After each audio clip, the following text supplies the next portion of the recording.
We'll call this meeting to order. All rise.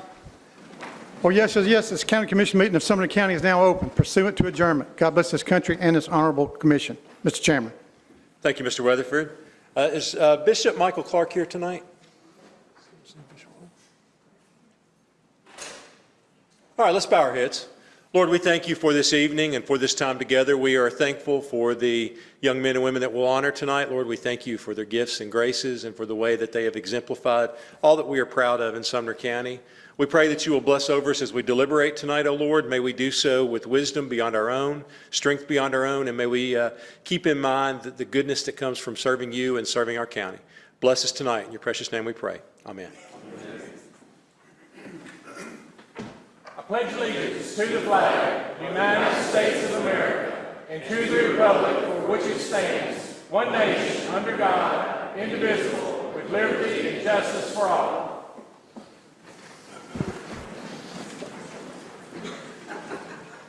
All right, let's check our roll. Roll call is now open. Each commissioner, please record your presence.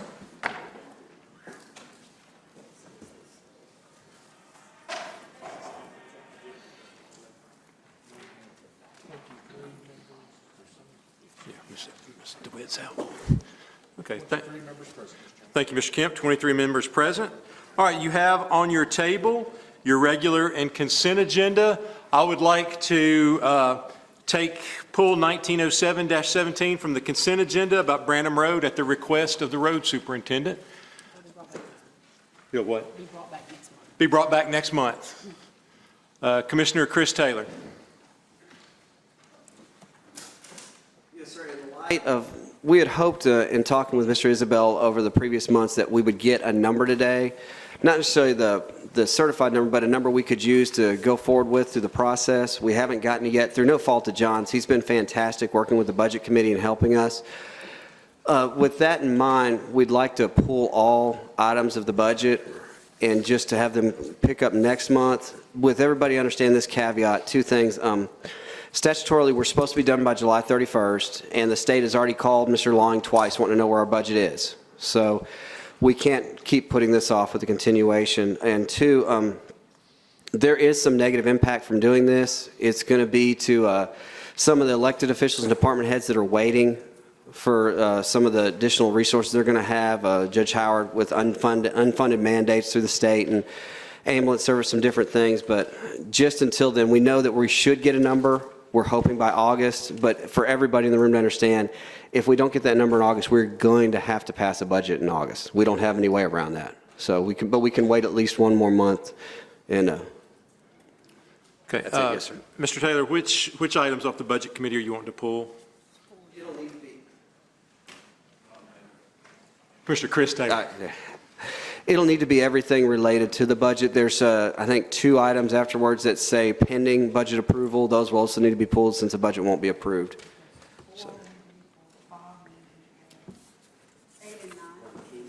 So 4, 5, 7, 8.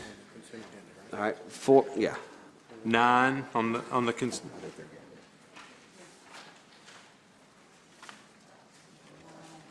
And number 9 on the consent agenda. Yes, sir. Okay.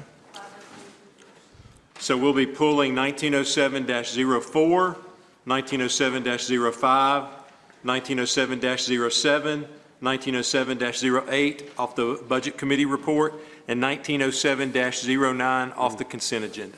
Yes, sir. And again, my apologies to the elected officials and department heads. I realize there's resources they're waiting on, but it's just, it wouldn't be prudent at this time. Okay. So that's, so without objection, we will remove those two, or excuse me, those budget items along with the Branham Road, 1907-17. Commissioner Mo Taylor. Yes, sir. We met here last month, and probably one of our second longest meetings we've ever had since I've been here. But anyways, the sewer line discussion was discussed, and there was amendments made, and I believe the commissioner from Portland wanted something to go back to the committee, and then I think he changed his mind. Well, during that process, I was emailing because I wanted it discussed at the General Operations Committee. So then after my email, I got cancellation notices for all the committee meetings that day. So with that being said, I went to the legislative meeting, like you know, last week and tried to get it discussed there. So the only other option I have, and you said it in the minutes from last month, that anything affecting the sewer system would have to go through committee channels. Well, I tried that. So I move that we give the citizens a clarification of the legal opinion from the law director, and you can put it under whichever committee you choose, and I so move. Okay. Second. Motion made by Commissioner, I'll tell you what, let me, okay, so motion made to add this to the agenda, seconded by Commissioner Mansfield. We will vote on this they're wanting to add a reading of the law director's legal opinion.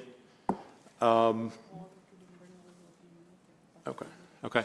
To add the law director's decision on the sewer from last month, the sewer decision from last month that was distributed to commission members, to make that, I'm assuming, part of the official record of the commission. So if we were going to put it anywhere, probably the best place to put it would be under the chairman's report. So a yes vote on this would be to add that to the chairman's report. A no vote would be to not add it to the chairman's report. It's going to be under Amendment 1 for amending the agenda, Mr. Chairman. Okay. Mr. Mansfield, are you on this amendment? I'm on something else. Okay. Okay. Commissioner Good, are you on this amendment? I'm not 1,000,000% sure on what it is, and I was curious the law director's opinion on what her interpretation of this is. Is it just to put her official record from the past in the current record? Is that what we're doing? And I don't know. Let me go to the maker of the motion. Commissioner Mo Taylor, are you just wanting her record or her report to be a part of our minutes, or are you wanting that? Yes, and then we can proceed in whatever direction we need to proceed with future actions. Okay. Okay. All right, let's vote. All right, the amendment is on the board. Each commissioner, please record your vote.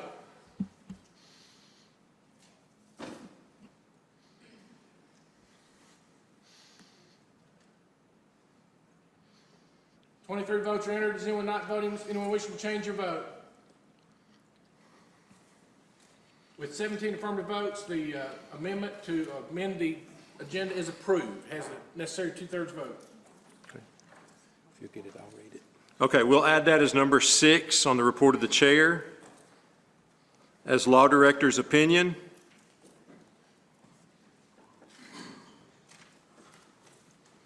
All right, Commissioner Mansfield. Thank you, Mr. Chairman.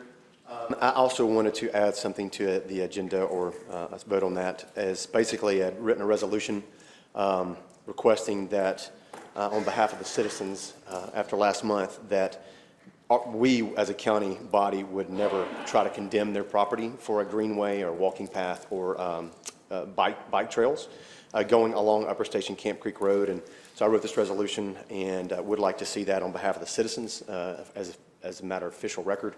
I do understand, I mean, I'll keep going on, but basically I just wanted to add that we can discuss it now or can discuss it later after a vote. So, but basically I wrote a resolution just stating that our intent is not to put a greenway in their backyards. I understand we did the funding last month, but this is beyond that. Is this the resolution that died without a second in legislative, Mr. Mansfield? Yes, I had requested, asked that come forth legislation, and legislative didn't come forward. So. Okay, there's a second to add Mr. Mansfield's resolution to the agenda? No. Okay, so let me just clarify, this motion was presented in legislative and died without a second. Mr. Holt, County Mayor. Thank you, Mr. Chairman. As I explained in legislative, this resolution has been passed by the County Commission. It has been signed by me. It has been sent to the clerk's office. It is filed, and this is an issue that's been resolved. There's no further attempt at this time to move forward with the Greenway. even though I personally, and I've said this publicly, think it's a major mistake. I think that you're building 2 schools, and it would be awfully nice to have that greenway connected. I don't understand why we're rehashing an issue that was debated, that a resolution was passed and signed by me into law. So I think we're just, we're here to do the people's business, and when something has been taken care of, we move on and we move to the next item. Thank you. Okay, so a yes Would you vote, like or me Mr. to- Good, sorry. Do I get a chance to counter that, Mr. Chairman, or? Not right now. I'll let you go. Come back to you before we're done. Mr. Good's next in the queue. Mr. Good. Thank you, Mr. Chairman. Mr. Chairman, all I would observe for this body is, as you've pointed out, as the county executive pointed out, especially in legislative, was pointed out, is we do have a committee process. We have always, for the many, many years, decade plus I've been here, have respected our process and rules. I'm all for anyone who wants to bring something through our proper process and committees, which I think is one reason it died for a second this past month, and it could obviously be added to the agenda by contacting the legislative chairman in the future months and go through what we've always done as our rules. That's all I'm saying. Okay. I'm going to make a motion. I consulted with the law director while Mr. Good was speaking, and our practice has always been that whenever a commissioner drafts a resolution, it needs to go to the law director first to be reviewed. So I'm going to make a motion that we refer this to the law director, get Mr. Mansfield to provide the copy of his resolution to Ms. Denning for legal review. Second. Okay? And then once it passes that, then we'll move forward. Yes, Mr. Taylor, Commissioner Mo Taylor? I object to the motion, and also that when you try to add something to an agenda, that's all you can do is try. When there's emails sent requesting something, and sometimes just like with the previous. Okay, well, thank you, Mr. Taylor, but this died without a second in committee, so it was heard in the committee, it just lost. I wasn't finished. When those committees don't meet, you can't take it to. Legislative met. Process. We've already addressed yours, it's on the agenda tonight. Mr. Well, Mansfield died without, you're out of order, Mr. Taylor. Thank you. I object to. Commissioner Steve Graves. Commissioner Graves. Mr. Chairman, the only reason I brought it to legislative was just to give the benefit of the doubt to the citizens of this county. That's the only reason I brought it. It's their right, and then I heard we couldn't do that because it was schools, and then Mr. Chairman, I don't understand why White House Utility is not getting these easements. They are. So we don't have nothing to do with it then.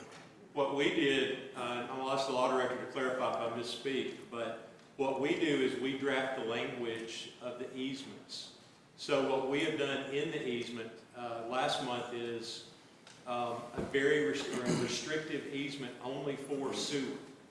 So there's nothing in an easement that can be Greenway related. So the Greenway issue, as Mr. Holt referenced, is off the table. The only thing that White House is allowed to seek is a sewer easement. So anything related to a Greenway would require another motion to go through the proper committees and to the full commission to do anything related to a Greenway. Mr. Chairman, I just don't understand how we can draft a resolution to somebody else's property for an easement.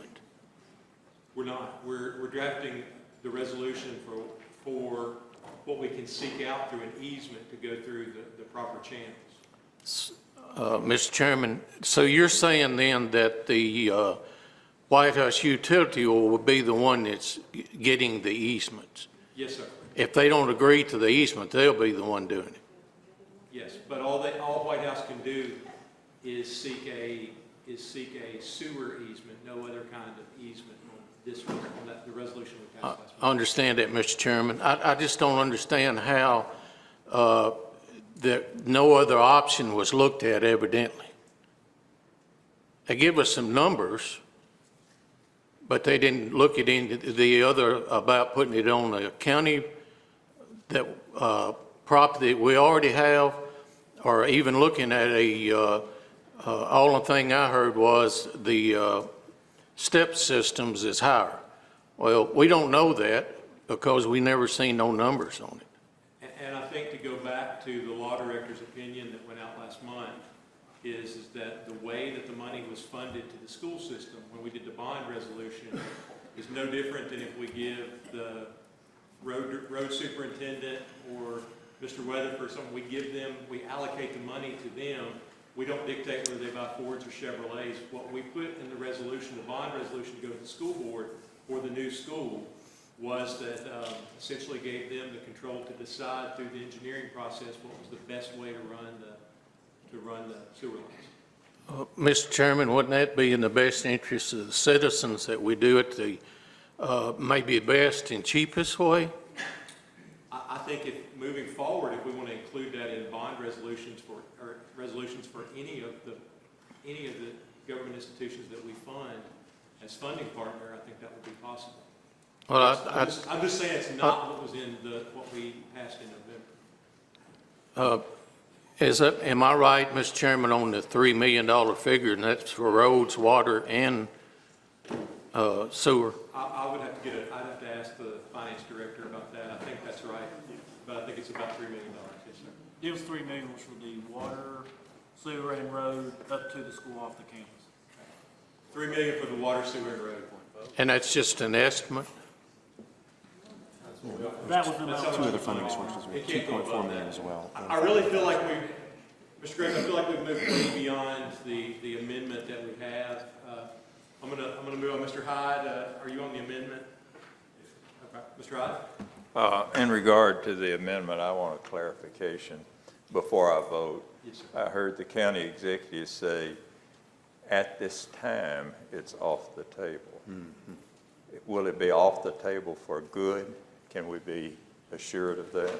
I mean, I think, Mr. Hyde, I think the issue is any future commission could, just as with any issue, could bring it back up, and if there's a majority vote. I mean, even if we pass Mr. Mansfield's resolution tonight and say we take it off forever off the table, any future commission could come in and pass it. I mean, we can't, we all know we can't bind future commissions with our resolutions. Is it possible then for even this commission to come back and change its decision? Yes, sir. Yes, sir. Okay, so we've had an amendment or a motion to refer I'd like to respond. properly made and seconded. Let's vote. Mr. Chairman, I did want to respond to We're some- on the amendment. We're not back to your amendment to the agenda. We're on the motion to refer. Okay.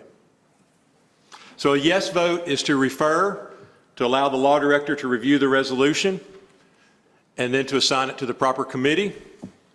Vote no is to proceed back to the amendment to the agenda. The vote to refer is on the board. Each commissioner, please record your vote. 22 votes are entered. All 23 votes are entered. Does anyone wish to change your vote? 18 affirmative votes. Motion to refer is approved. Okay? It'll be referred. Mr. Mansfield, if you can get Ms. Denon a copy of that resolution, and we can get it on the committee calendar for August. Yes, sir, will do. Thank you. Thank you.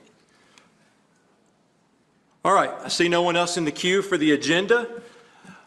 All in favor of the agenda, regular and consent agenda, say aye. Aye. Opposed? No. Okay, let the record reflect the noes that I hear, so if anyone else wants to vote no, add your name to the record. For the record, Commissioner Mo Taylor, Commissioner Jeremy Mansfield voted no. I have everyone else voting in the affirmative. Okay? All right. Without objection, oh, wait, hang on. Your minutes are on your table. I'll wait for a motion to approve the minutes from last month. Motion made by Commissioner Foster, seconded by Commissioner Eccles. Commissioner Mansfield. Yes, I wanted to have a correction to the minutes from last month.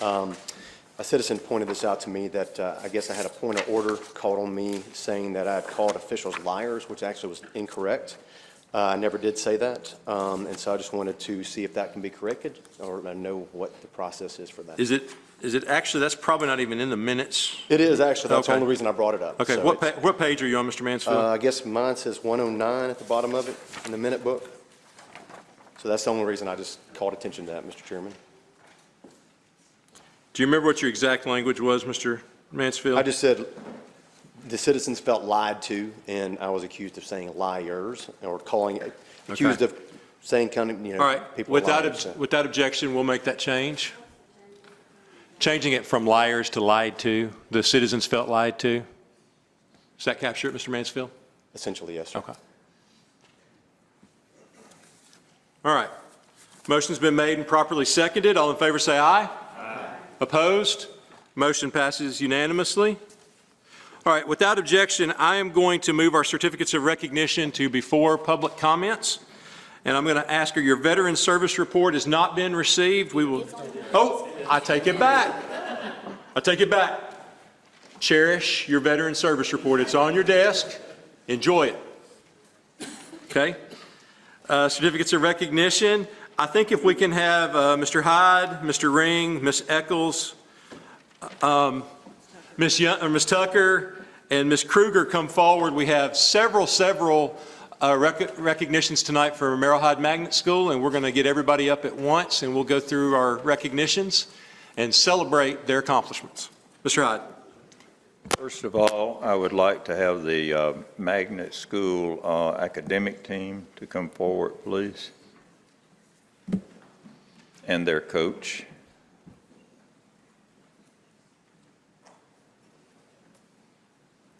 Just stand right up here. I turned in several recognitions of students tonight. I have several students I know quite well on the tennis team also and soccer team. But I had a rush of people wanting to recognize these young people, and believe me, I want everybody involved in recognizing them. So I'm sharing with other commissioners tonight. I would like to say before I read this certificate that the coach of this team, Ms. Ponce, has over the years, not just this year, given an unbelievable amount of time to the local school and to this effort of the academic team, and we really appreciate her as a dedicated parent and all the other parents that were involved in the academic team.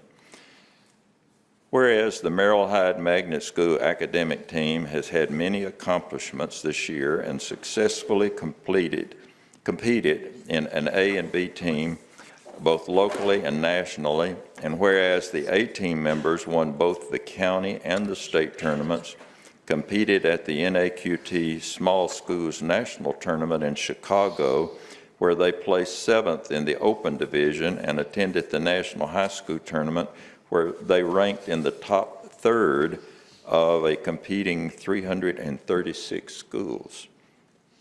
Whereas the B team came in 2nd place in Sumner County Championship, placed in the top third at other tournaments, and was qualified in national competitions, with several members participating in the State History Bowl and B, which resulted in the state win for junior varsity team and 21st placement at the National JV History Bowl. And whereas coached by Kim Ponce, the A team members captain, and if you would raise your hand so these people can recognize you, the A team members, Captain Alex Ponce, Owen Flanagan, Ethan Gillick, Adam Alvis, and B team member captains, Mac McElwain, Will Doyle, Will Houston, and Galen Way. They devoted countless hours, displayed remarkable insight, and performed extremely well in the face of stiff competition, and have set a fine example for their peers. Now therefore be it resolved by the Sumner County Board of County Commissioners meeting in regular session on this 15th day of July 2019 that this body does hereby congratulate the Merrill Hyde Magnet School academic team members for their achievements and wish them much success in future endeavors. So I make that in form of a motion, Mr. Chairman. Okay, thank you, Mr. Hyde. Motion made by Commissioner Hyde, second by Commissioner Eccles. All in favor say aye. Aye. Opposed? Motion passes unanimously.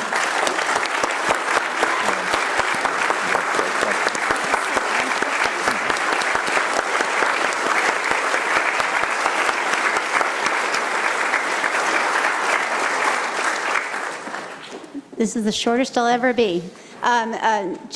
These are the best students to work with. They are incredible. They've worked really hard. I'm so super proud, as though they are each my children.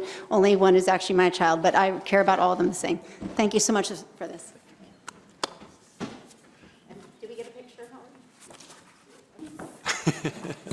Maybe we can get Oh, rid of get it. a picture. All right, guys.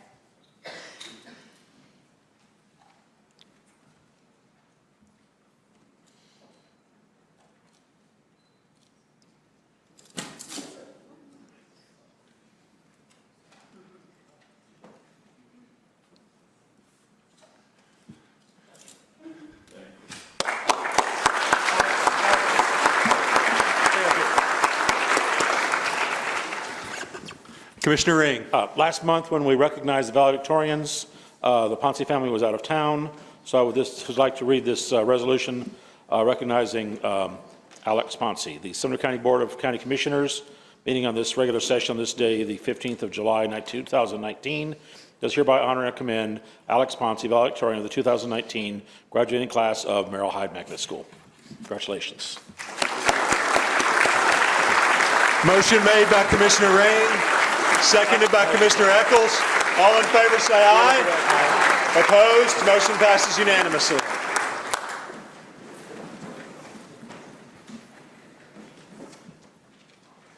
Alex, you can stay here. I have a certificate of recognition. It's a resolution honoring Alex Ponce. Whereas Alex Ponce graduated Merrill Hyde Magnet School as the 2019 valedictorian with a 4.0 GPA, and whereas during his remarkable high school career, Alex participated in numerous extracurricular activities where he served as treasurer of the National Honor Society, captain of the track team, captain of the school's academic A team, and placed 7th in the nation at the small school NAQT Nationals in Chicago, volunteered at the Sumner County chapter of National Junior League of Cotillion, and achieved Eagle Scout rank. And whereas Alex won the TSSAA State Small School Division Track and Field 3,200 meters, making him the first state champion for Merrill Hyde Magnet School, as he holds 4 state running records in addition to being first in the state in 2,000 meters steeplechase event. And as a result of his accomplishments as an extraordinary athlete and an outstanding student, he was offered over $600,000 in academic scholarships. Now, therefore, be it resolved by the Sumner County Board of County Commissioners meeting in its regular session on this, the 15th day of July, 2019, that this body does hereby congratulate Alex on his remarkable achievements and wishes him a bright, rewarding future as he attends the University of Alabama in Huntsville. And be it further resolved that this resolution is to be spread on the minutes of this body, and the clerk is to furnish a copy of this resolution to Alex Ponce. Ms. Eccles makes a motion. Make a motion. Second by Commissioner Kruger. All in favor say Very aye. impressive. I think your Opposed? parents got us, but Motion passes unanimously. Hey, Alex, don't go anywhere yet. No, I'm just kidding. Alex, in all seriousness, we do want to congratulate you and your teammates from Merrill Hyde for an outstanding year and really just outstanding service beyond just the classroom and the academic field. I heard your valedictorian speech and just leadership there. So congratulations, and we look forward to seeing all the great things you'll do in Huntsville. So congratulations. Yeah, future doctor would be good. Ms. Tucker. I am recognizing the Merrill Hyde soccer team, so if I can have all of them and their coach come up, please.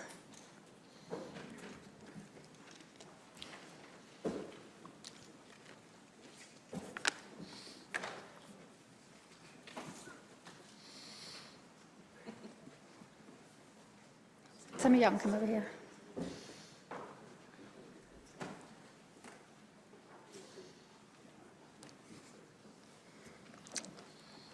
All right, this is a resolution recognizing the Merrill Hyde Magnet School boys soccer team. Whereas Merrill Hyde Magnet School boys soccer team had a tremendously successful year and finished the 2019 season with a 10-game winning streak where they won the district finals and the regional finals. And whereas this talented group of student athletes was the first boys soccer team ever for Merrill Hyde Magnet School to win the district and regional finals in the same year, and the first boys soccer team ever to win back-to-back regional finals in 2018 and 2019, and with great pride that we recognize their outstanding athletic and academic accomplishments. And whereas under the leadership of head coach Daniel Brooks, assistant coaches John Clinton and Sebastian Bronner, players David Templeton, David Withrow, Spencer Davidson, Sean Fritz, Greg Leonard, Dane McBee, Camden Peter, Travis Recke, Drake Holcraft, Luke Martin, Jack Condra, Johan Ludwig, Joshua Lynch, Mac McElwain, Ashvin Kadali, Connor Flatt, Sam Wilson, Michael Carr, Drew Miller, Grayson Danton, Shane Hensey, Trevor Keel, and Jake Burton practiced tirelessly and displayed great perseverance and dedication and showed unwavering commitment to excellence both on and off the field. Now, therefore, be it resolved by the Sumner County Board of County Commissioners meeting in regular session on this 15th day of July 2019 that this body does hereby congratulate and commend the Merrill Hyde Magnet School boys soccer team and its coaches, Daniel Brooks, John Clinton, Sebastian Bronner, for their achievements and wish them much success in the future. And be it further resolved that this resolution is to be spread upon the minutes of this body, and the clerk is to furnish a copy of this resolution to Merrill Hyde Magnet School boys soccer team and the coaching staff, and I so move. Motion made by Commissioner Tucker, seconded by Commissioner Kruger. All in favor say aye. Aye. Opposed? Motion passes unanimously.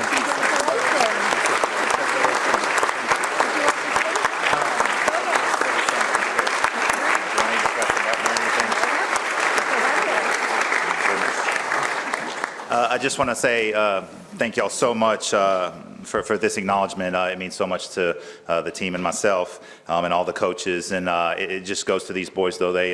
These gentlemen, they work extremely hard.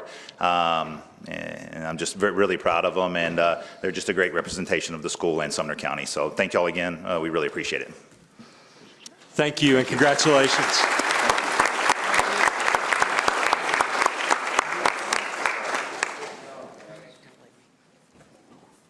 Commissioner Kruger. All right. Last one. Okay, can I have the boys tennis team from Merrill Hyde Magnet School to come up, please, and the coaches? Oh, this is coming out.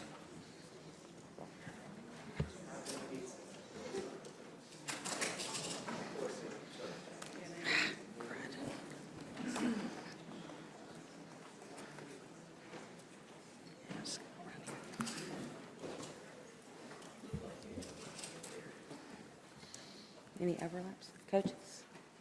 Okay. This is a resolution honoring Merrill Hyde Magnet School's boys tennis team.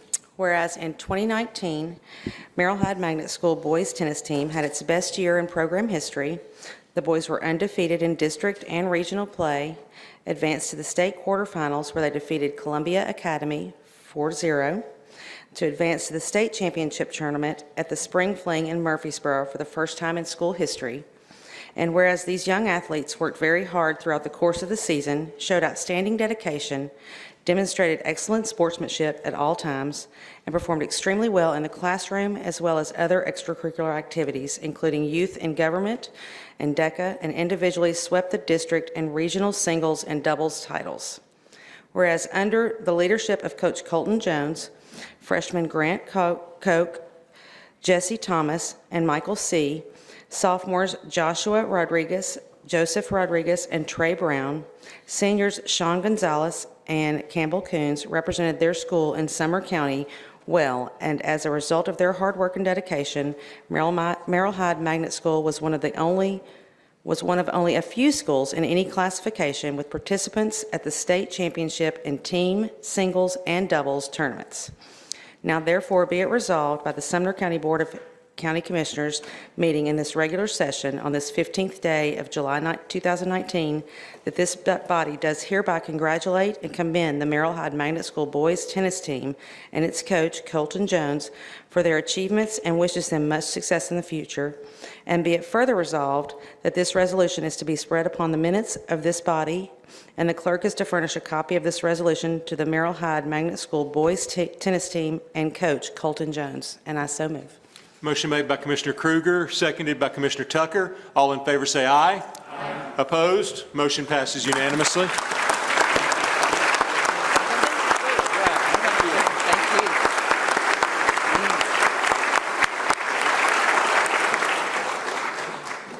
Thanks very much. We're very honored to be recognized here tonight.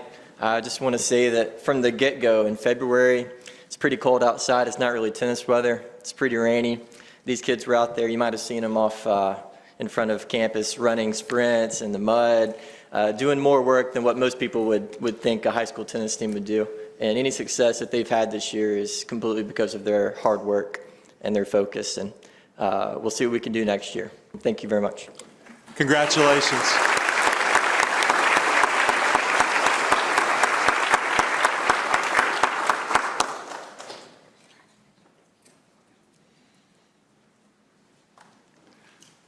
Mr. Hinton.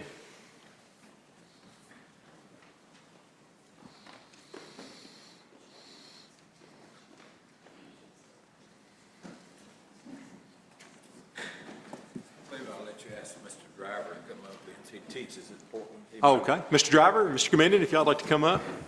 He might have made a contribution to this. He's going to take all the credit, Mr. Hinton. I don't blame him. If Mr. Mason Bradley and his family would come up, please.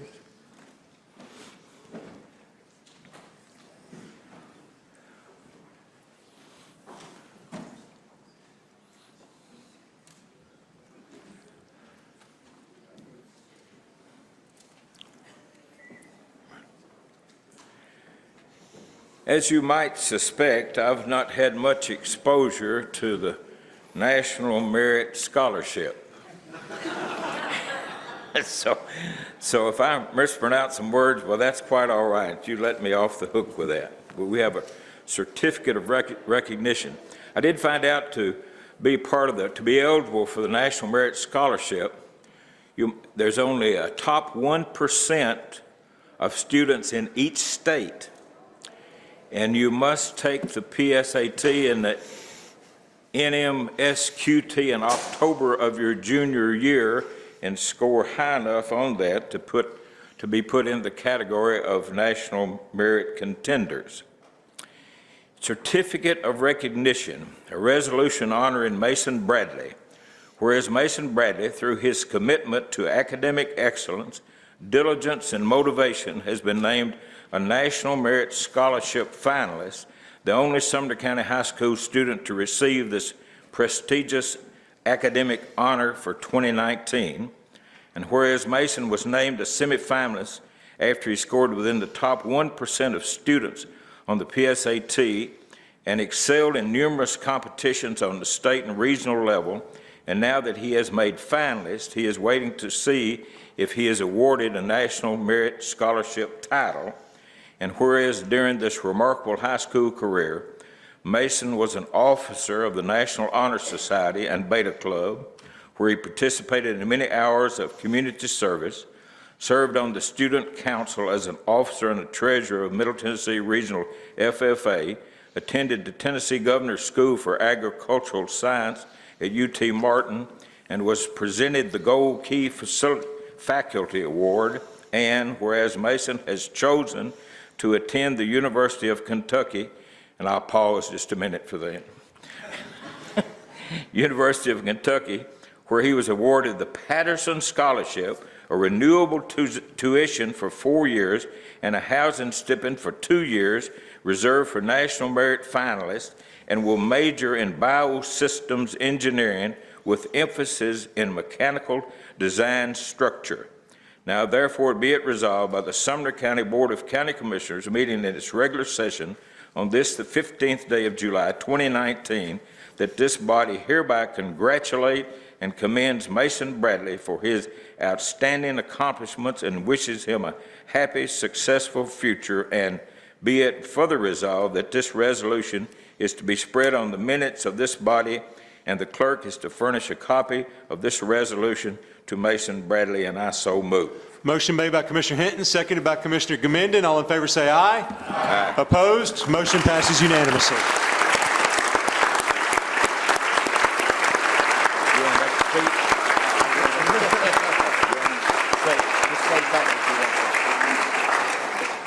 I just want to thank you all for this honor and this recognition. It means a lot. Thank you.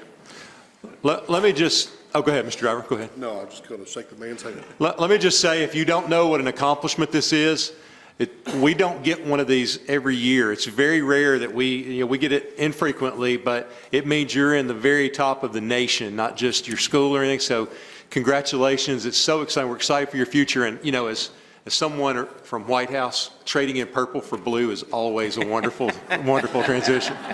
So congratulations. Thanks, sir. There you go. Thank you. Did you go to the governor's school for agriculture this year? No, last year. So also went to Governor's School for Agriculture. What a wonderful accomplishment. Congratulations. Again, thank you.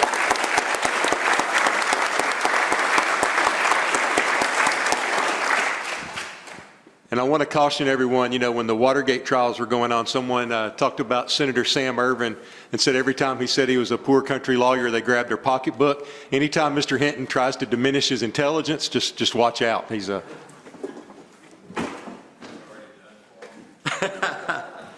All right, let's jump back, if we could, to public comments. Yes, sir, Mr. Weatherford. Anyone wish to sign up that has not already? Okay. We have removed all the budget items from the agenda tonight. However, since it was on the published agenda, we will allow people, same rules, 5 minutes if you wish to speak tonight on the published agenda items. I do want to clarify, we asked, especially since it's going to be on next month's agenda, and we will have conversation about it, I would ask that we not be repetitive so that we can finish out the other business on the commission agenda tonight. But I don't want people that made a special effort to be here to not have the opportunity to speak after they signed up and made an effort to be here. So I'm going to go through the list.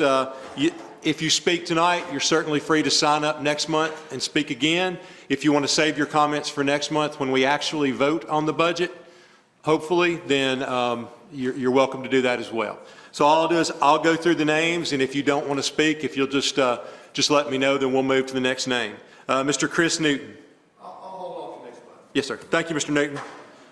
Kason Newton. I'm also going to hold off until next month.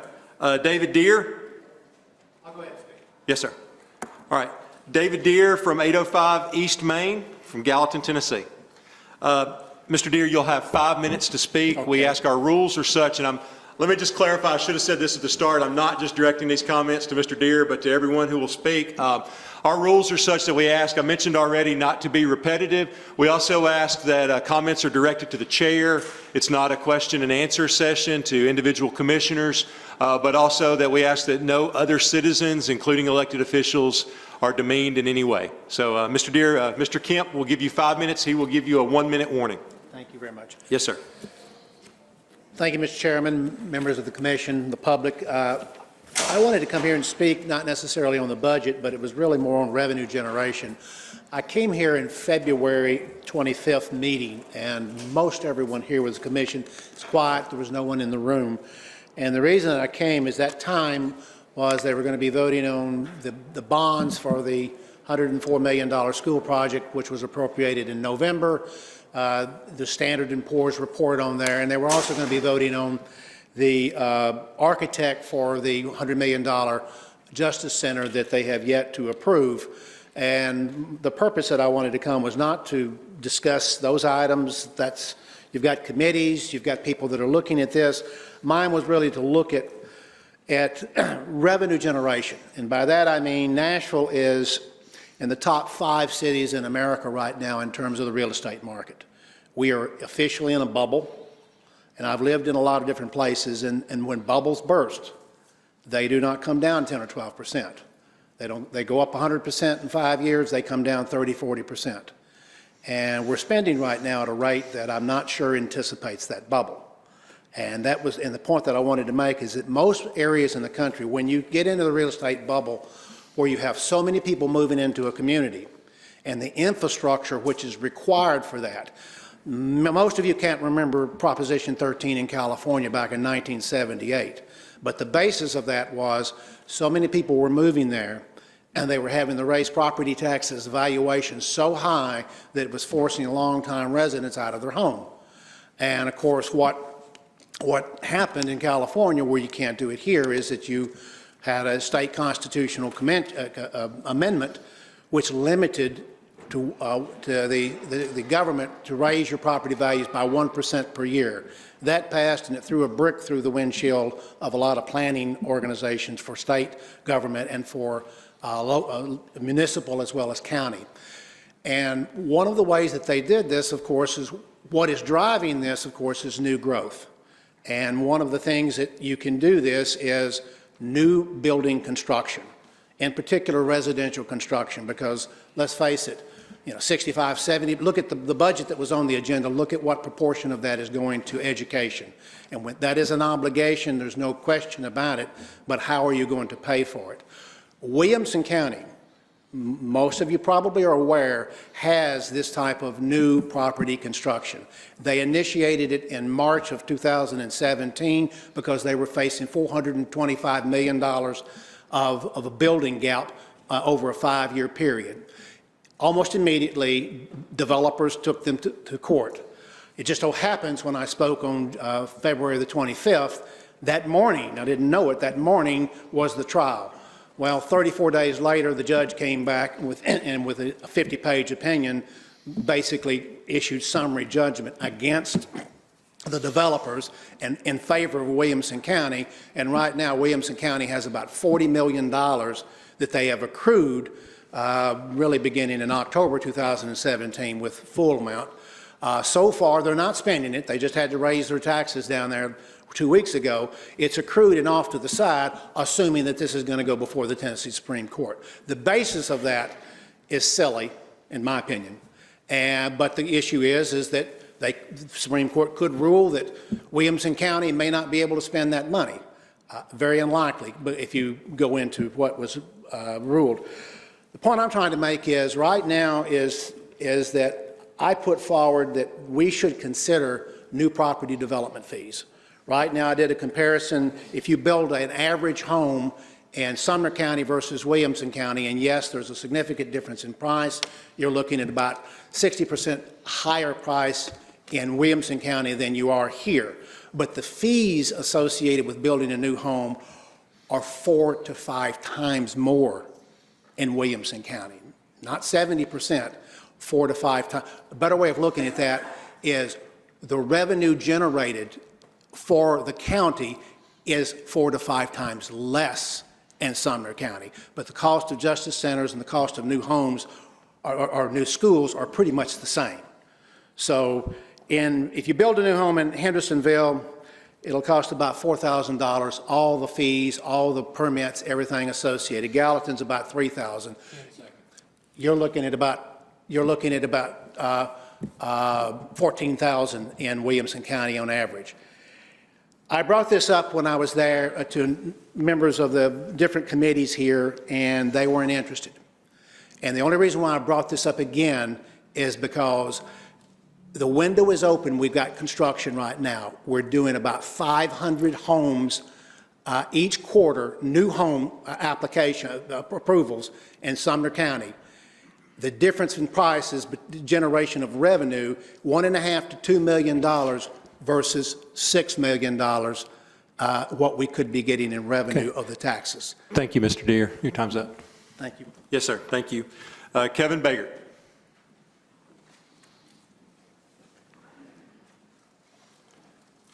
.424 A.B. Wade Road, Portland, Tennessee. That's right.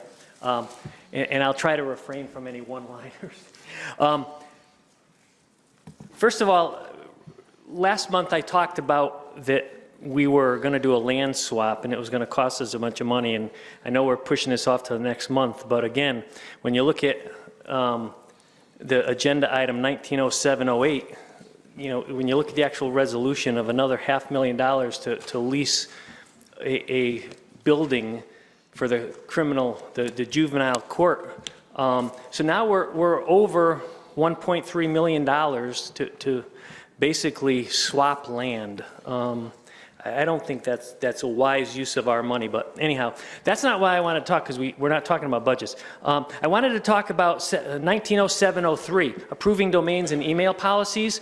Right now, we have 24 commissioners, and 6 of them use the current email address handed out by the county.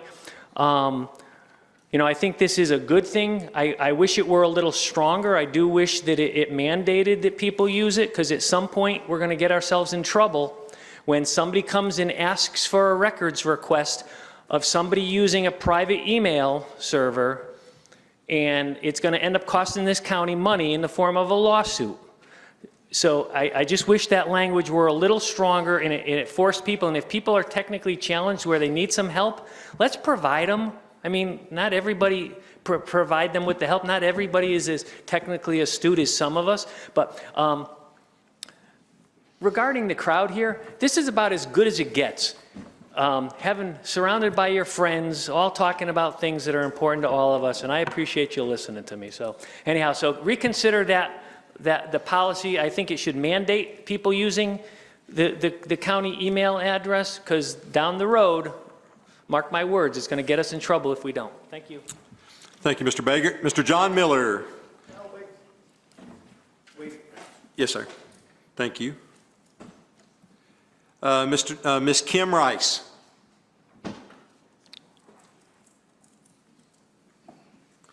Thank you, Ms. Rice. Excuse me. 126 North Browns Lane, Portland, Tennessee. Yes. Thank you, Ms. Rice. Good evening. My name is Kim Rice with Sumner County Fire Buffs. I appreciate your time listening to me. This is in regards to the nonprofit budget 1907-4 that was on the agenda. Our nonprofit, which if you aren't familiar with us, we support our first responders on scene with hydration, nutrition, and a place to rest and recuperate. We applied for funds, but we are not listed on the agenda as having been awarded any funding. We'd appreciate that there are many nonprofits wanting and needing funds right now. So we'd like to know, how do you determine who gets funds and how much? We'd appreciate your consideration, being that it's been taken off and tabled until next month. And we'd be happy to do a presentation for you so you can better understand the service we provide and why it's important to Sumner County, its residents, along with the first responders. We look forward to a response. Thank you. Thank you, Ms. Rice. Ms. Deborah Holmes. Okay. Thank you, Ms. Holmes. Mr. Jack Chappelle.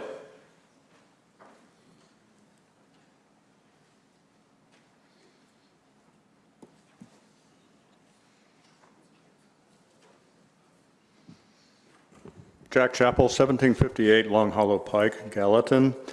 I want to thank the Commission for deferring consideration of the budget until you have some hard numbers. That you were even considering moving ahead without those hard numbers is disturbing, and I was going to urge you not to do that. At this point, you don't know how much money you will have. You're proposing to spend whatever you wish and for whatever you want, and you'll be taking money from people whose incomes have not kept, will not increase in the same proportion as it is likely the property taxes will be increased.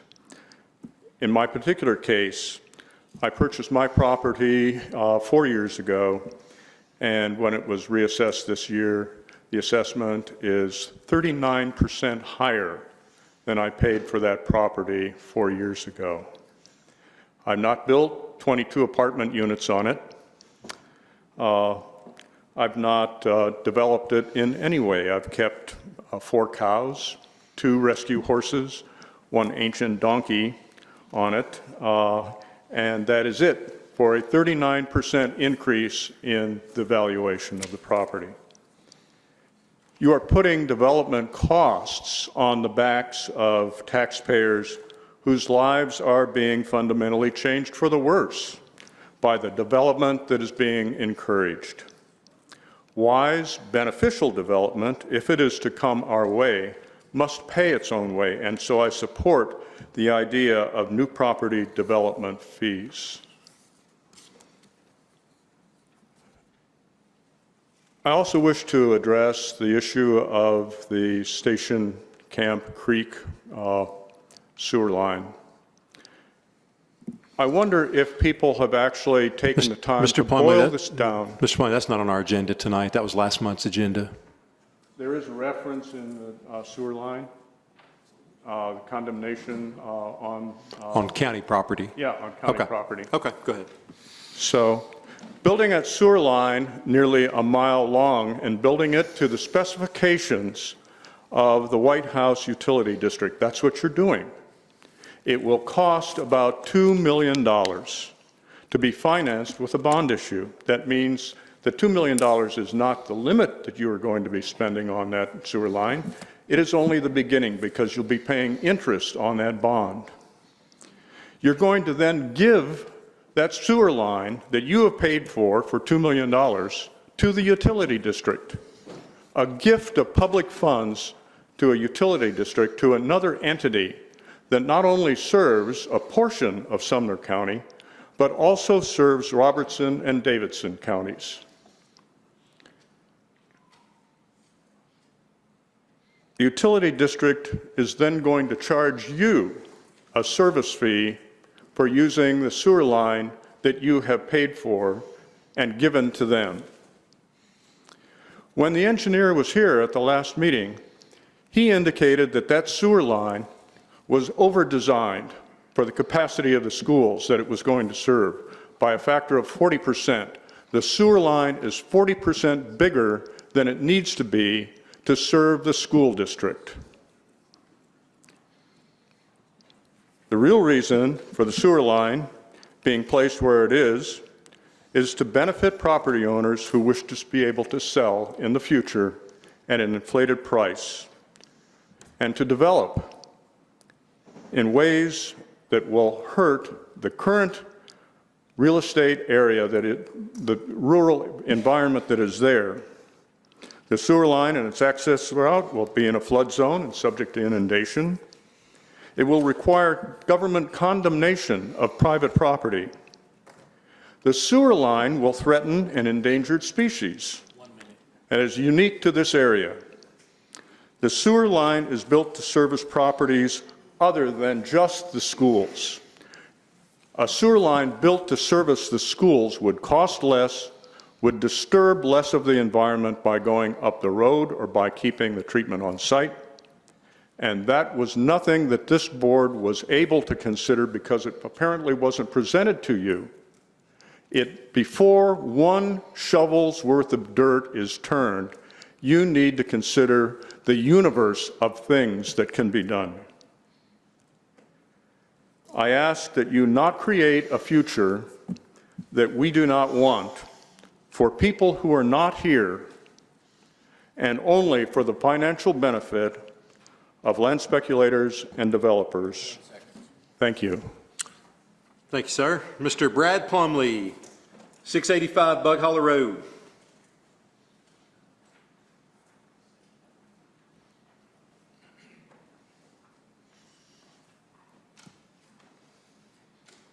Thank you, Mr. Chairman. Yes, sir. Councilman. One of the things that, there's not a whole lot that goes by me that I don't take notice. It's one thing that, and you have to pardon me, everything's going to tie together here, is at the beginning of this meeting, we invoked God's name. And we know that God, to him, truth is very important. And I'm glad that you all decided to put off this vote, because we need to get to the truth. You have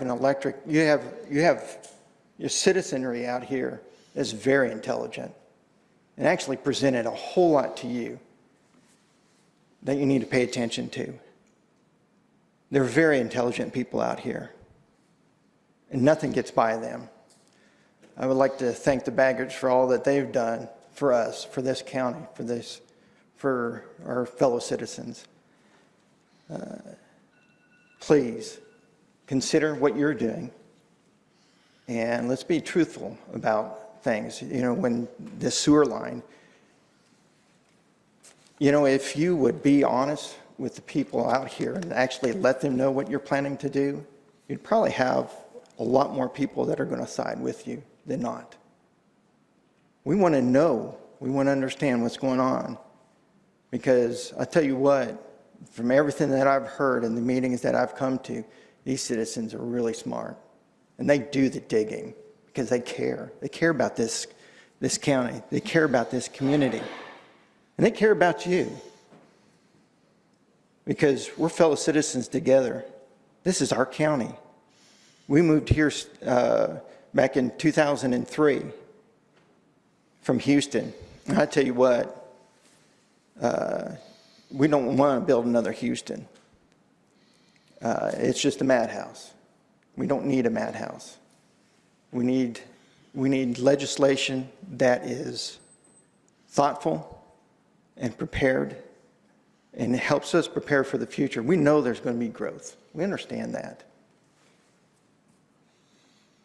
But when you invoke God's name, remember, truth is important to him, and it needs to be important to y'all. Thank you. Thank you, Mr. Plumley. Ruth Fennell, 1049 Blue Jay Way, Gallatin, Tennessee.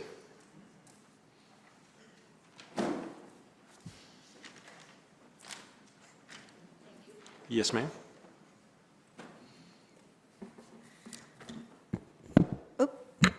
What happens when you're short. Okay, so first of all, thank you for letting me speak. The last time that I was here, I asked a question, and I hope that some of you have had a chance to consider and give it some thought. And the question that I asked was, who do you serve? Do you serve those with political agendas? Do you serve communities? Do you serve organizations? Do you serve citizens? When you look at the budget, and let me second the motion to thank you for postponing that and delaying it, because I think that was the right choice. Let's know, you know, I don't go out and get a mortgage if I don't know how much I'm getting paid on my job. Okay, so if we don't know how much we're getting paid on the job, then we don't know how big our mortgage is going to be, right? So when you look at the budget, what I'm asking you to consider is, who does it serve? Who benefits? Who is it to the detriment of? So if we're buying land that's just going to sit empty versus needing support for road repairs and road maintenance now, is that a good choice?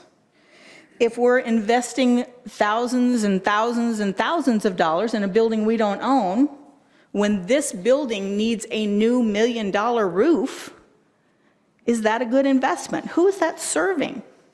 Mr. Deere said, reference Prop 13 in California. Well, I wasn't really impacted by it, but I was in California when Prop 13 was voted through. And his point was that it forced longtime residents out of their homes when the property taxes kept increasing.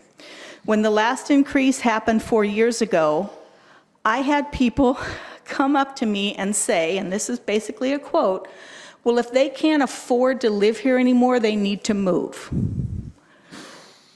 And that was talking about people who had been here for many, many years, senior citizens who had invested and bought a home and raised their kids here. And somebody is telling me, well, if we decide to raise taxes and they can't afford it, they need to move. That mindset to me is unconscionable, and I would hope it's unconscionable to you too. But that's the impact that a tax increase would have. It would affect senior citizens on fixed incomes. It would affect senior single parents who are working multiple jobs, trying to make a living, who want to make Sumner County their home. So, you know, really, what is the purpose of government?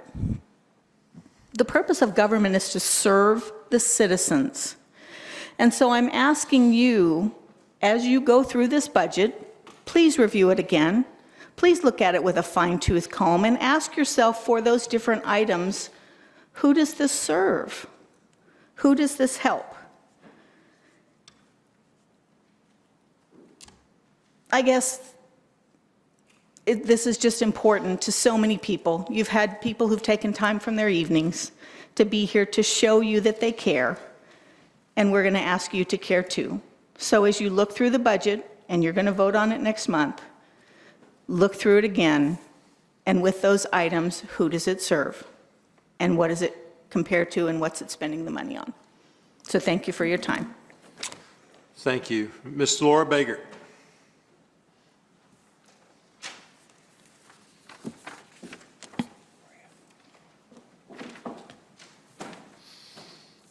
Laura Baker, 424 A.B. Wade Road.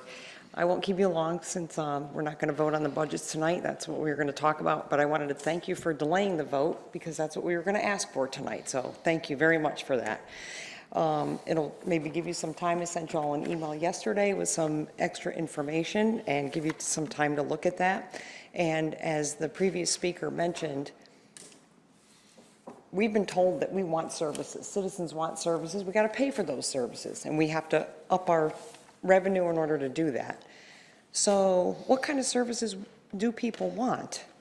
Well, emergency services is pretty important, yet we're defunding the fire department. And personally, I can live with that. If we're on an austerity program, fine. If we have to fund it ourselves out of our own pockets, then we'll do that. We'll raise money and do that.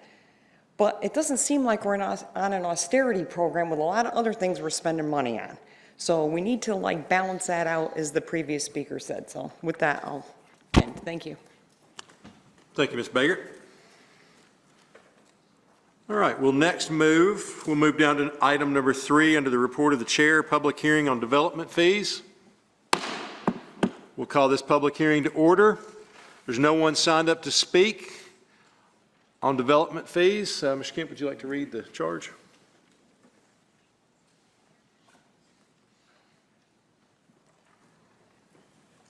There will be a public hearing at the Sumner County Board of County Commission on Monday, July the 15th, 2019 at 7 p.m. This meeting shall be held at the Sumner County Administration Building and the Bethel Brown Commission Chambers. This meeting will be to discuss and potentially vote on the adoption of certain development fees related to the establishment of engineering function for Sumner County government. This meeting follows prior discussion and vote on this item by the Sumner County Regional Planning Commission during their May 28, 2019 meeting. A copy of this notice is on file in the Sumner County Planning and Stormwater Development Department. Anyone having interest or desiring to ask questions on this matter is invited to attend the meeting. Okay. Thank you, Mr. Kemp. No one has signed up to speak on the topic. Does anyone wish to speak that hasn't signed up from the public? Let me call this to close, Mr. Committee, and then I'll come to you. Well, you go ahead. Hang on. Let me close out the public comments. Okay. Public hearing is closed. Mr. Commended. Okay. Motion made to approve. Resolution second by Commissioner Chris Taylor. Commissioner Mo Taylor, you're first in the queue. Yes, sir, Mr. Chairman. I appreciate the step that we're taking, but with the step that we're taking, we're adding to the increase in budgets. We're adding an engineer and support staff for that. And without a guaranteed revenue source, I understand this fee is to fund the revenue of the engineering function of this department. But there's no guarantee that we're going to get $120,000 worth of revenue based on one salary and benefits. So that it's a step. It's a step, but there's no guarantee. I mean, you know, there's probably going to be, maybe we'll get $120,000 worth of engineering fees next year, but I'm not ready to gamble with taxpayers' money. And one of the 26 positions that's in the new budgets that we will adopt someday this is part of it. So I'm just not ready to take that gamble. Thank you, Mr. Chairman. Thank you, Mr. Taylor. Mr. Mansfield. Yeah, thank you, Mr. Chairman. I guess a little bit the same as Commissioner from the First District mentioned. Just looking at the budgets, I guess the problem I have with this fee is that it's been the county law director, the county finance director has told a citizen that it's really going to cover about 60% of the actual budget here.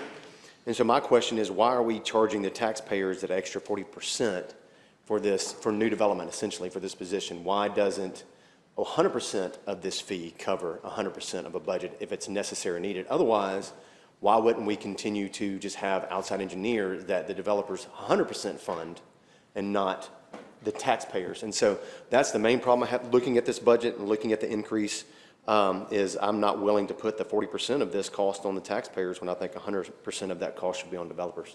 So I can't support this. Okay. Thank you, Mr. Mansfield. Mr. Hinton. Has anybody done the math? Do we know how much increased revenue is in this? Did I just not read something, or is it in there? Commissioner Chris Taylor. I think Commissioner Taylor can answer it, Mr. Hinton. Yes, sir. And I'll speak for Josh Stidith, who's the planning director. He brought this through the Planning Commission initially, and we also brought it through budget. There's not just the fees from the engineering that we'll start collecting. There's also additional fees that Josh has worked on that include increasing some fees that were behind compared to other counties. And this is also in addition going to pay for the inspector. It's right around $212,000. And the fees will cover that. And then what the fees don't cover, he's found other savings within his budget. And what we did was we challenged him to be cost neutral, like we have for everybody else that's adding positions, and he did that.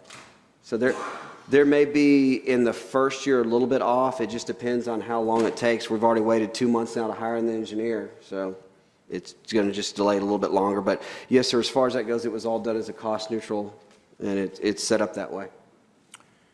I have one more question, if I might. A building permit. If this passes and goes through, if I'm a builder, what will be the approximate change in what it's going to cost me when I come down to get permits as tonight versus next week? I'll defer to, Josh isn't here, so we'll have to get the exact number. But, okay, oh, never mind. Perfect. Thanks, Josh. Would you like to address this one? Yeah, without objection, we're going to let Josh address this question for Mr. Hinton. But these fees would be collected at the development stage rather than at the building permit stage. So when a home builder comes in to pay the building permit fees, that's kind of the end of the process when the home's going to be built, right? So what these fees are intended to do is to recoup the county's costs for engineer plans review when a development first comes in. So when they come in and they submit drainage plans, road plans, those kinds of things, it takes a lot of time and effort for somebody to have to pay, to review those fees. And so these fees are meant to recoup those costs on the front end of the development process, basically. And so what's proposed is a $200 per lot fee for the review of the drainage calculations, the drainage plans, the road plans, all the other engineer-related items. And as Commissioner Taylor mentioned, there's also additional fees in there as well for traffic impact study review fees. There's a couple other smaller fees as well. So probably I'd say you could look at it. It's hard to include stuff like the traffic impact study review fee and that kind of thing, but just on a per lot basis, you're probably looking at about $300 per lot extra, basically, is what you're looking at. Okay, if I could ask you one more question. Yes, sir. If somebody comes in with a subdivision, as they oftentimes do, with a plat that started with 3 building sites, and they know they have 27 more as soon as they get those 3 approved, is this going to encompass the entirety of that plat, or will it just be charged on the 3 first buildings that go up? The Planning Commission is really, since I've been with the county, the Planning Commission has really kind of did a little bit of a paradigm shift, I think, in terms of the way they look at those kinds of things. What they really, really strongly encourage developers do now, as opposed to kind of pushing things to the end, they really will require developers to bring the entire subdivision in on the front end. Let's do all the plan review on the front end, figure out how the drainage system is going to work, so we know all the hard questions about the development. do that on the front end, and then you could bring in final plats later on in the process when you actually record it, and then you could pull building permits then. If you want to do that 3 or 4 lots at a time, that's fine. But all the planning for the subdivision, whether it's 10 lots or 100 lots, that all needs to be done on the front end. And so those fees would be charged on the front end. When they bring in 25 lots for a preliminary plat approval, the fees are charged at that time when they come in and apply. That was the right answer. Thank you. Mr. Hinton, do you have any examples of that? I'm afraid so. Thank you, Mr. Hinton. Thank you, Josh. Ms. Eccles. I just have a couple thoughts.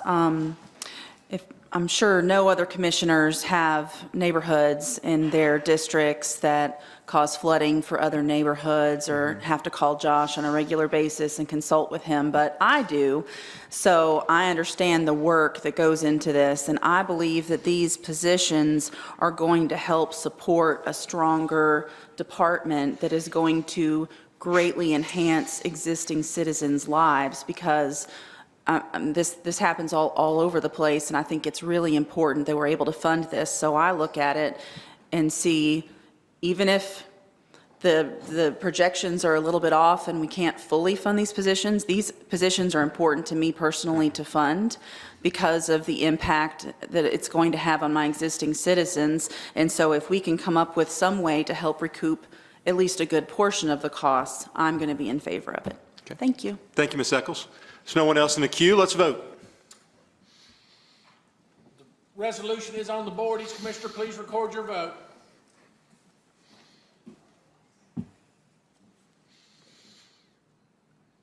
All 23 votes are entered. Does anyone wish to change your vote? Receiving 20 affirmative votes, the resolution is approved. All right, we're going to go now to election of the Committee on Committees, 2019-2020. Commissioner Good. Thank you, Mr. Chairman. Committee on Committees met tonight in its regular scheduled meeting at 6:30. The item at hand right now, before we get to standing committees, was to elect, as everyone is aware, we do this every July. It's been our standard policy. Chairman sent out an email about this today. Our Committee on Committees was asked if they would continue to serve. For 1920, 100% said they would prefer, and no other names were submitted. So the Committee on Committee voted on Commissioner Tucker, Commissioner DeWitt, Commissioner Becker, Commissioner Eccles, and Commissioner Good to remain. It was unanimous, and I so move. Motion made by Commissioner Good, second by Commissioner Rhodes. See no one in the queue. All in favor say aye. Aye. Opposed? Motion, one no. Reflect Mr. Mansfield voting no. Otherwise it passes. Thank you, Mr. Good. All right, Law Director's opinion. 2 members of the Sumner County Commission from Liam A. Denon, date June 28, 2019, re-sewer line placement. Summary. Our courts have long held that the County Commission has neither constitutional nor statutory authority relative to the erection, furnishing, and equipping of school buildings or the services to those facilities. Therefore, with the removal of the County Greenway project, the Commission can make no decisions about the type, placement, or timeline of the utilities to the school site. On Monday evening, after the passage of the resolution which provided for the removal of the Greenway component of the Liberty Creek project, Commissioner Hinton asked to refer the sewer issues back to the General Ops Committee. On Tuesday, he telephoned me and started a dialogue about what the responsibilities of the Commission were as it related to the utilities and school details now that the county no longer had any part of the project. He also reminded me of past discussions about how money is given and how once promised, strings cannot be added. This put me on a research trail that prompted me to dig into the long history of duties of schools and commissions. From this research, I have come to several conclusions which must be immediately provided to you. Analysis. The general purpose bond issue passed by this body allows for the expenditure of up to $3 million in bond funds for the placement of off-site water, sewer, and road improvements to the new Liberty Creek School. The bonds were sold and placed with the trustee in early 2019. When this body passed the bonds, no restrictions were placed on the funds other than for use on utilities and road improvements to the new school site. Therefore, with the removal of the County Greenway portion of the project, the school system is the body to plan and proceed with the school construction. The Board of Education hired engineers and other professionals to determine the proper type, location, size, etc. of the necessary utilities. Plans were completed in the manner that the utility district deemed appropriate. The Board of Education, with that $3 million budget in mind, undertook the most cost-effective route to get services to the school site. The courts of Tennessee have long held that it is the responsibility of the local Board of Education to plan, locate, erect, and furnish public schools in the county, and that the County Commission is without authority to direct the specifics of school construction. The Tennessee Supreme Court has observed for decades that the County Commission has neither constitutional nor statutory authority relative to the erection, furnishing, and equipping of school buildings. Under Tennessee statutes, a local Board of Education has the authority and responsibility to determine the need for and to construct schools, including site location, design, and all phases of construction. The pipe size and route of services, along with where a school is to be placed or what color it is to be, is determined by the Board of Education. The County Commission does not have authority over school construction contracts. The Commission only has the authority to tax, to appropriate funds for school construction, and to audit the use of the funds. Additionally, after the county legislative body issues bonds and deposits the proceeds with the county trustee, it has no control over the way the money is spent, the selection of the sites, and the erection of the school buildings. Once the County Commission has passed a resolution authorizing the issuance of the bonds for the purpose of construction and renovation of the schools, it is clear that the Board of Education has the exclusive authority to draw upon these funds and to allocate the proceeds for the purposes the bonds were sold. When the access to the new Liberty Creek complex included a county component, the Greenway, the county arguably retained some control over that portion of the project. However, now that the Greenway project has been removed, the board is in charge of the project, with its limitations being the bond fund maximum. Ms. Leah Mae Denon, Sumner County Law Director. And the date on that was Friday, June 28th. Yes, sir. Well, I mean, it's on the minutes. You're welcome to speak, but. Well, I'd like to formally object to that ruling because the night that the bonds were voted upon and approved, I posed questions. Yeah, hang on one second, Mr. Taylor. Okay, go ahead. I posed questions that would have an influence on people's vote because I posed the question on the floor of this commission. Does anybody know anything about the greenways? I was never answered, and I was told that nobody here knew anything about the greenway. So I filed my objection with this body. Thank you. Okay. Commissioner Mansfield. So are we able to speak on this or not? I mean, there's no action. It's on the minutes of the County Commission. Okay, sure, I'll speak then. So, and I've already spoken with the county law director and just told her I disagreed with her analysis because I did read the state statute that this was under, which is pretty broadly interpreted over a very long amount of time. But I mean, several things, and just to answer the senior commissioner from the 3rd District earlier asked about funding sources, $3 million for this bond is not the only funding source. The County Commission controls $2.4 million roughly of funding for this project, as well as $500,000 is appropriated through the capital project needs list from last summer. So it's roughly closer to $5.9 million that is allocated for infrastructure along the road, for sewer, water, was for greenway easements, incorrectly applied at that time. So just to answer your question, there are multiple funding sources for this, and as a matter of fact, the county executive or the county mayor has asked me to speak with residents along Upper Station Camp Creek to ask their preference of what happens on the road and infrastructure. So to say that the county does not have influence over the infrastructure is not a truly accurate statement. It's partially accurate. I understand what you're saying about the bond, but the bond is not the only source of funding for this. Just for clarification. Also, I'm stating my objection to the fact that we did not undertake the most cost-effective route to get services to the school site, as established by the size of the pipe.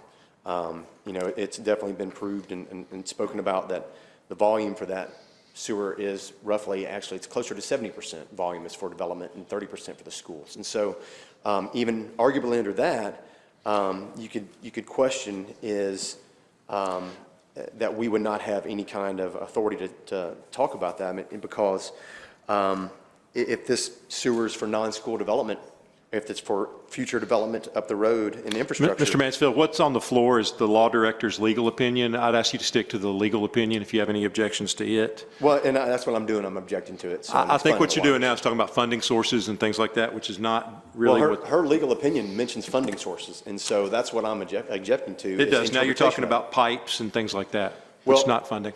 It says undertook the most cost-effective route to get to services, and it talks about a pipe. So, I mean, it did, the pipe size and route of services along with where schools be placed or what color it is to be is determined by the Board of Education. I think at this point, Mr. Mansfield, we had a long meeting where we discussed this for about 2 hours and voted. This body decided and moved on. I think it's time for us to move on as well.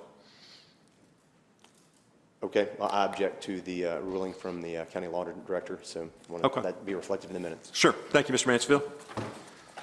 All right, your county officials' reports are not on your table. They will be here next month.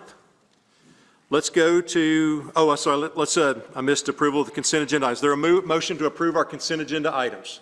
Motion made by Commissioner Chris Taylor, second by Commissioner Nipper. All in favor say aye. Aye. Opposed? Motion passes unanimously. Let's jump now down to our notaries public. Is there a motion to approve our notaries? Motion made by Commissioner Ring, seconded by Commissioner Kruger. Let's vote. Notary applications on the board. Each commissioner, please record your vote.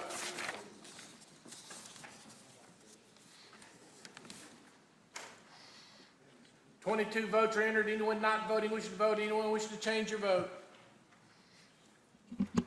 With 22 affirmative votes, the notary applications are approved. Did I vote on that? Please show me as yes, if I did. Okay. I forgot to vote. Sorry about that. All right, let's go to Committee on Committees. Mr. Good.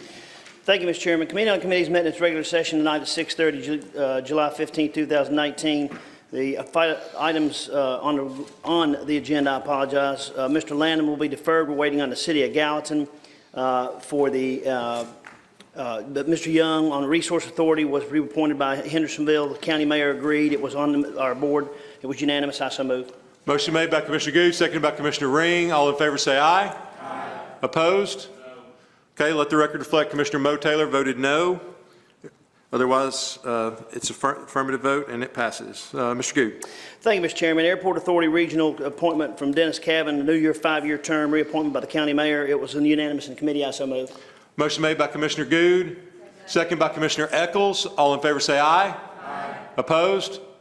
Motion passes unanimously. Mr. Good. Thank you, Mr. Chairman. The other appointment for the 5-year term reappointment for the Airport Authority was Todd Berman. It was for a new 5-year term from the county mayor. It was unanimous. I so move. Motion made by Commissioner Good, second by Commissioner Eccles. All in favor say aye. Aye. Opposed? Motion passes unanimously. Mr. Graves, you okay?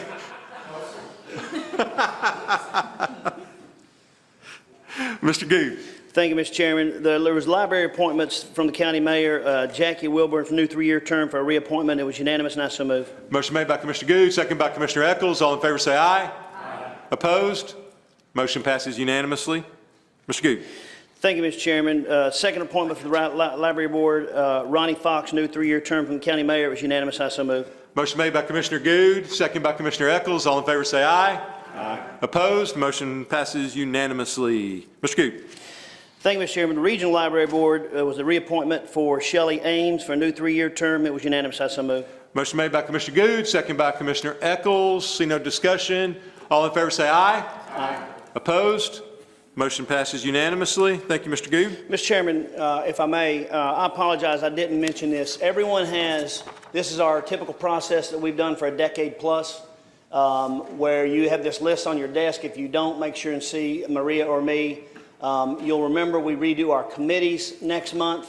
Everyone is to put their first choice, second choice, third choice. Our wonderful past Commissioner Trish Lamar helped come up with this system over a decade ago. And I'm not 100% on the statistic, but 95 to 99% of the time, everybody gets their first and second choices. You can see on here, if you want your choice to be considered, turn them in by July 22nd to Mr. Kemp's office. All that information is on there.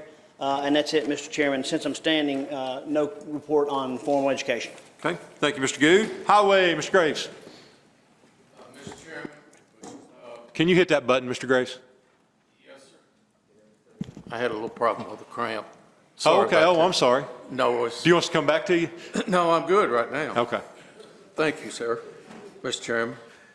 I just want to thank the committee, the Highway Committee, and the road superintendent and employees about the culverts.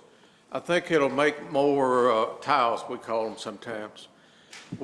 That'll make more consistency in the county. We've got a lot of tiles out there now that's not consistent, not be able to handle the water that's in that.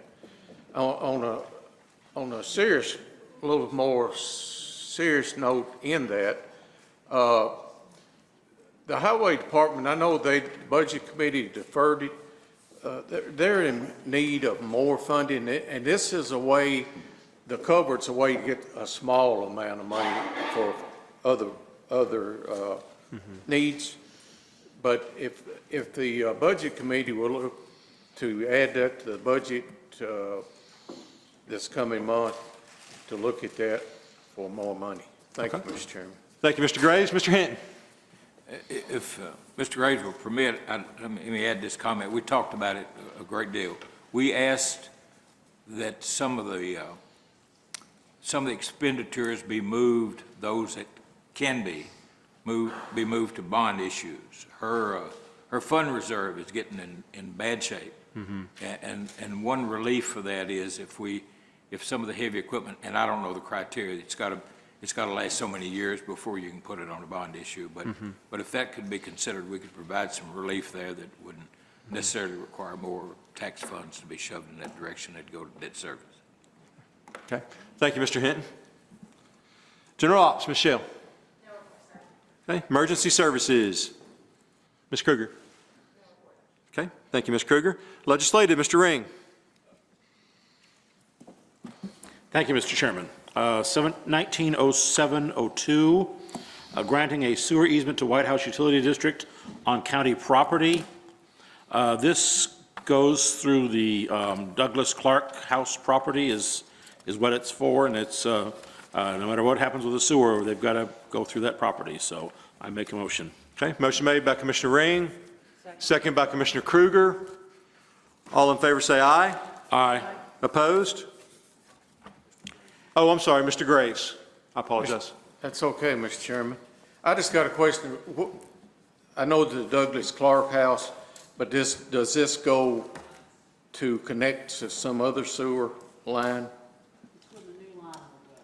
Or the new line will go for the schools? It's connecting the existing sewer line to the new one. Go to the schools. Okay. Thank you, Mr. Yes, sir. Chairman. Yes, sir. Okay. All in favor say aye. Aye. Opposed? Motion passes unanimously. Thank you, Mr. Chairman. And 1907-03, approving domains and email policies. I so move. Motion made by Commissioner Ring, second by Commissioner Mansfield. I see no discussion. All in favor say aye. Aye. Opposed? Motion passes unanimously. Thank you, Mr. Ring. Financial Management, Mr. Becker. I got you. Report. I'm glad we were able to have that moment, Mr. Becker. The camera's still on me. Budget, Mr. Taylor. The only thing we need to bring up is Commissioner DeWitt has agreed to chair a subcommittee that's going to be on our nonprofits, and they're going to look at how we do it and hopefully a better method and a better way. They meet this month later on, and just to let everybody know on that one. Okay. Thank you, Mr. Taylor. I think we have 1907-06 still. Okay. Oh, yeah, we do, sorry. 1907-06, authorizing the disbursement of all remaining balances from the Walk Across Sumner County Restricted Fund balance and the County General Fund to Sumner County Health Committee. This is one where we've been holding their money. It's just simply moving it from our account to theirs. It's kind of a bookkeeping thing. There's nothing to it as far as that goes otherwise. I so move. Motion made by Commissioner Chris Taylor, seconded by Commissioner Ring. All in favor say aye. Aye. Opposed? Motion passes unanimously. Before we adjourn, County Mayor has an announcement. Very quickly, I know everybody wants to go home. On August the 3rd, we have to postpone it. We're going to have the 200th anniversary of the reopening of the Bridal House in Cottontown. It's going to be starting at 10 a.m. in the morning. It'll last to 3 p.m. There'll be food, fun, reenactment, things for families, and the wedding reenactment will be at 11 a.m. So I encourage you to go and tell your friends and neighbors. Thank you so much. If anybody would like to get married, they could just stand in instead of the rehearsal. So, is there a motion to adjourn? Motion made by Commissioner Foster. We're adjourned.